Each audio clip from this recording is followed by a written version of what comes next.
Hey everyone, welcome back to our Notion tutorial series. Today, we're tackling something super useful: how to highlight text in Notion. Whether you're a student organizing notes or a professional managing projects, highlighting can make your content stand out and easier to scan. This feature is part of Notion's powerful formatting tools, and in 2025, it's even more intuitive with recent updates. Let's dive right in. First, make sure you're logged into your Notion account and have the page open where you want to highlight. Start by selecting the text you want to emphasize. Just click and drag your mouse over the words or sentences. Once selected, you'll see the formatting toolbar appear at the top of the page. Next, look for the highlight option in the toolbar. It usually looks like a little highlighter pen icon. Click on it, and a color palette will pop up.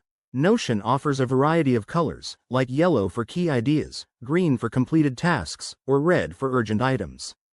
Pick the one that suits your needs. It's that simple. For those who love shortcuts, Notion has you covered. On Windows, use Ctrl+Shift+H after selecting your text. On Mac, it's Command+Shift+H.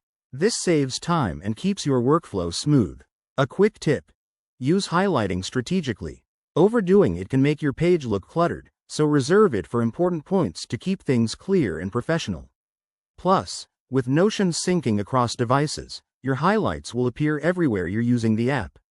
And there you have it. Highlighting in Notion is straightforward and a game changer for productivity. If you're new to Notion or want more tips, hit that subscribe button and leave a comment below. Thanks for watching, and see you in the next video.